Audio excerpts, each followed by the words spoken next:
I'm so nervous. I feel like this is my first day of summer camp.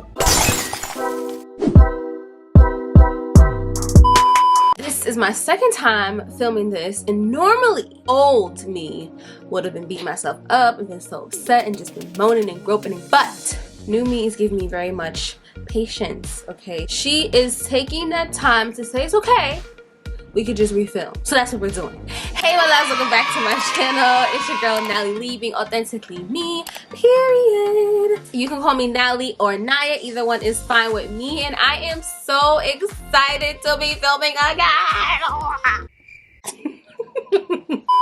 So I thought it'd be really nice to just kind of like have a chit chat, get ready with me, just talking about life and just updates, and yeah. And without further ado, let's just get right into it. Let's go. Okay, so if you can't tell already, I already primed my face as much as it's gonna get primed. I just did my regular skincare routine, and I just put some primer on. I really don't feel like clipping my hair back, but I'm gonna clip it back because if you guys see me looking this way, do not be, oh, okay, she's giving very much bubbles. Back in grade school. Ooh, okay, we can do grade school. We could do grade school. We could just, oh, now we're giving Megamind. Okay, let's get this together. Let's get this together, please, because this we're not about to do this. We're not about Alright, so first I'm just gonna put some powder on my face to just get rid of some of this shine. If you guys see me looking this way, it is because my mirror is this way and I could not do without. Everything is going to be listed down in the description box below. Should I bring you guys closer so you can see a little bit more of what I am doing? Okay, we'll come closer. Hey y'all. Okay. So you guys, I am so excited to just be filming again, because you guys know that before I went on my hiatus, okay, I was doing Taking Our Mind Back March, and I was so excited for all the videos that I had planned. Stuff just switched up. I was having a really hard time, okay? God is clearly doing some changes that need to happen within me, or just need to happen in general for me to progress to my next phase in life. And I'm not gonna lie, it's hard. It's hard. Sometimes it feels hopeless, and sometimes you get extremely discouraged. Sometimes you feel like, what's the point of me having to do all this? Like, why can't you just bring me to this stage without, you know, having to go through all that? Like, why? Okay, for me, I am a 0 or 100 type of person, okay? And that is something that I have been trying to work on. I have a dark spot over here. Let me just make sure I don't got no. Oh yeah, there she go. There she go. There she go. She was right there. She was hiding, but we found her. She can't hide forever. Okay, let me just explain this. Guys, I have perfectionist syndrome, okay? I don't know who else has this syndrome, but we're here for you. Let's create a group, please. Call this number on the screen, 1-800-perfectionism. Okay, let's form a group. I want everything to be perfect, okay?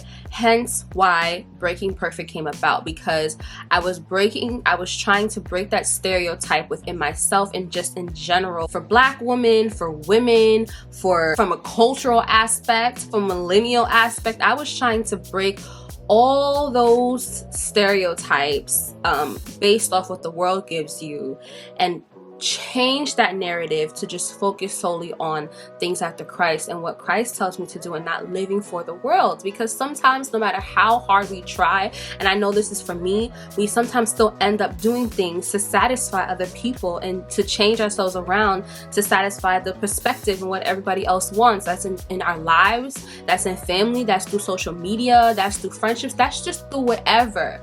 We sometimes do that. I went from taking that 100 like zest and zeal from my like just caring so much about what people want and just being all anxious about what other people need, and I shifted it into my Christian walk. Let me break this down for you so it can make sense, okay?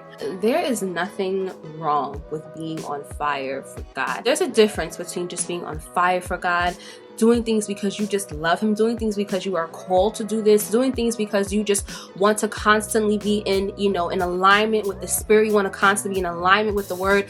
There's a difference between you having that zest and zeal and you just doing it to satisfy what the Christian viewpoint looks like. Feeling like, you know, you're going to be the perfect Christian so that way you don't get judged, right? And if I'm being honest with you guys, I don't know how I got there. I do not know how I got there because I'm not a baby Christian, okay? I'm not, and that's no offense to my new believers. Please don't throw stones. This is just to say I grew up knowing God. I grew up knowing the Lord. That's always been something that has been in my household. I've been going to church for the longest of time. Like this is not new territory for me, okay? I found myself now taking that perfectionist attitude from I'm not doing this for the world, I'm doing this for God. And then taking those still insecurities and like limitations now, but now from a Christian perspective, based off what I felt people may say about me. And do you know how exhausting that is to have the checklist and then keep adding more and more and more into the checklist to make sure that you don't forget this. Oh, let me make sure I do this. Let me cross my T's and dot my I's. Like, and you know what it is? Sometimes subconsciously you are so accustomed to a way of living. You are so accustomed to things that you do your bad habits, honestly, that you don't even recognize like how it is affecting, how it is just subconsciously playing itself out until you kind of have to slow down and be like, wait a second, I'm doing it again. Dang it, I'm doing it again. That's literally what happened to me. And then to top it off, on top of all the pressure that I was putting on myself, life was just lifing, okay? Life was still happening. There was no shift in what your girl was going. In fact, it got even worse. So I just remember just breaking down, okay? I was done. And this is me being real. This is me just being real with you guys, okay? This is me being as transparent as I could possibly get without completely exposing myself. And I was so discouraged. I was like, God, I don't understand. It's not working. Nothing is working. That was me. And then my phone, ding, goes off. And who is it? Who you think was dinging on my phone? There's just this girl, okay? There's this girl called YouVersion Bible app. The Bible app really comes for you, okay? It really keeps you in line. I always put in my description box, you guys need, if you don't have it already, you need to download it, because not only does it give you like the verse of the day and stuff like that, and the verse of the day really be hitting sometimes. It really is something you're like, you know, for the people who like to do that whole like horoscopes and stuff like that, that feeling that you get when you watch those things, like, oh my gosh, how did it know? You can get that same feeling with the verse of the day, okay? It's like, how did God know that I needed to hear this today? And even when you feel like sometimes slipping up and just sitting and just being a whole mess, the Bible app will literally pop up. She's like, hey, don't forget your street. Hey, don't forget to remember to read your plan. Hey, Jesus is watching. She's literally like that best friend that she's literally like Flo that just pop up out of nowhere and start talking about progressive. That's the Bible app. That's the Bible app. That's what she do. She do that. And so that's what she did to me. And so I just remember, like, it was the verse of the day, and it was talking about something. I don't remember what exactly the verse was.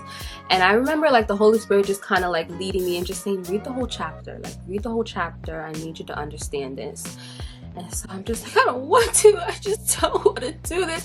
But I was like, you know what, let me just read it and be obedient. So I went to read the whole chapter, and it was talking about the character of a new man.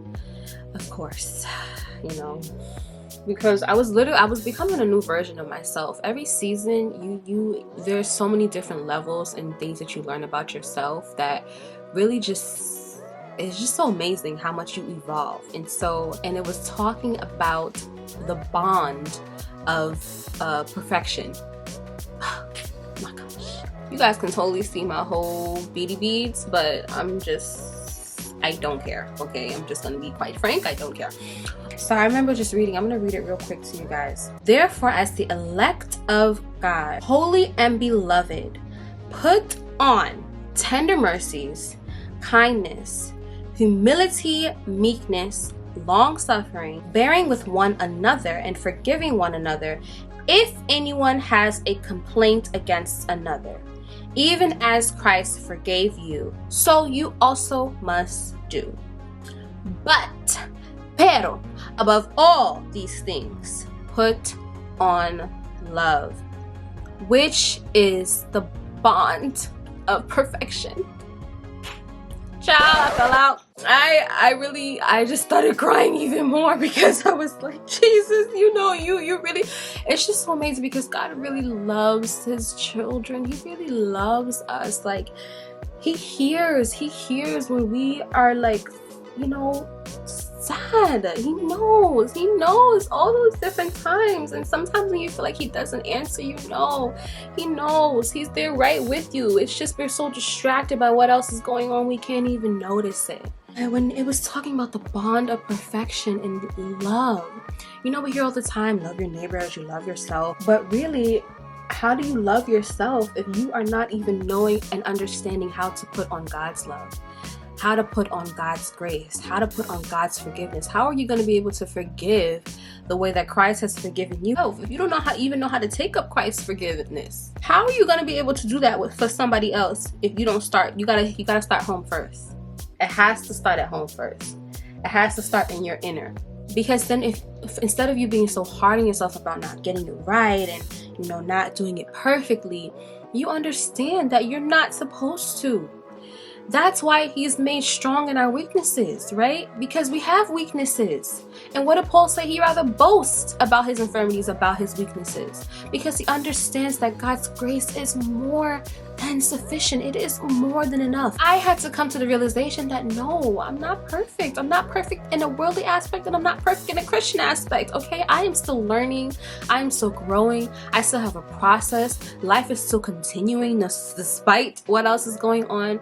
But when you do it with God, and when you are able to just pick up his grace and understand that his love is that bond of perfection, then you really understand how to apply all those other things with patience and tender mercies and humility and compassion, because you experience that from God yourself. You understand that wholeheartedly from God himself, and so you can now do it to yourself and to others.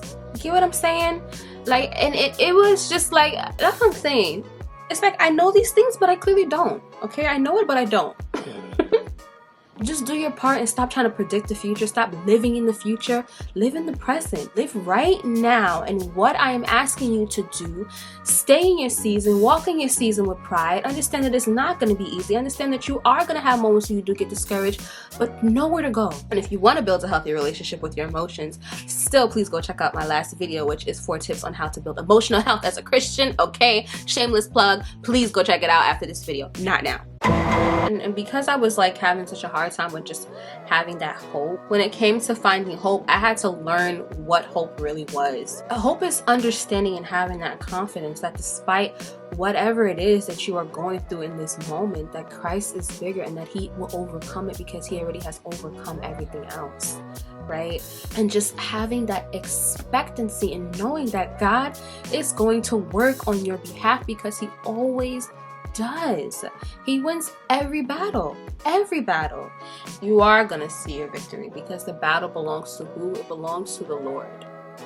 And that's really what it is. You're gonna see a victory.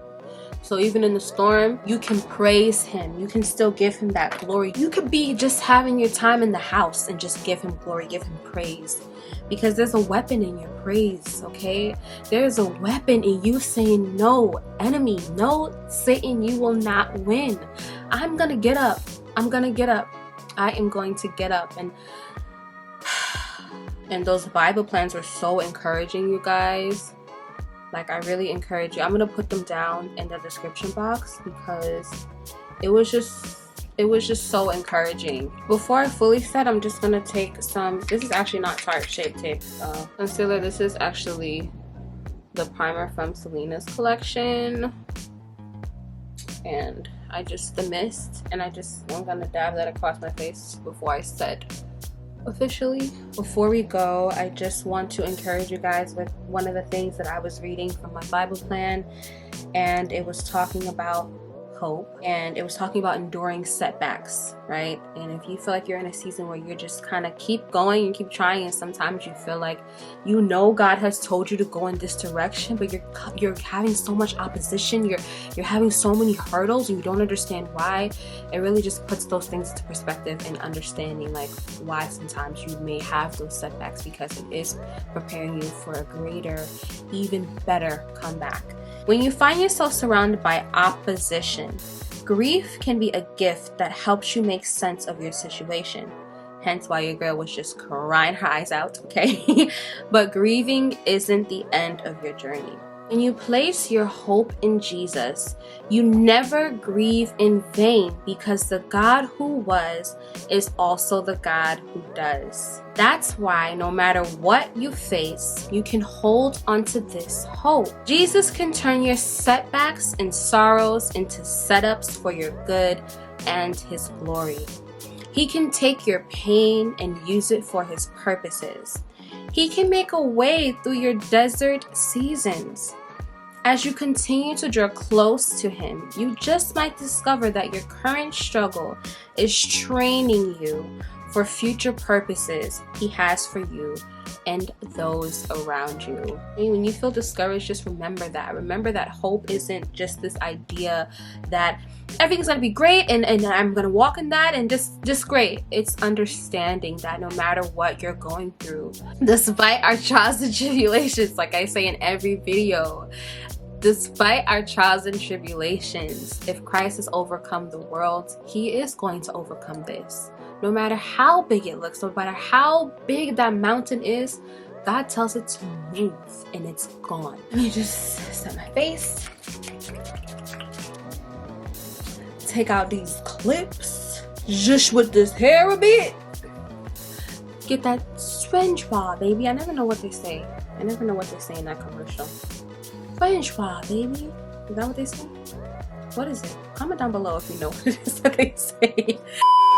So this is the final look. I'm really excited for a lot of the content that I will be having coming up, and I just want to thank you guys so much for watching. Don't forget to like, comment down below, let me know if any of those things that I said you struggle with that too, or just, you know, anything positive that you want to share. I'm always open to just hearing that, because it really does brighten up my day. And also check out last month's video. All right, I love you guys so much, and I really hope this encourages you. Yeah, it's definitely time for me to go. Who is this? Thank you guys so much for watching, and I'll see you guys on my next video.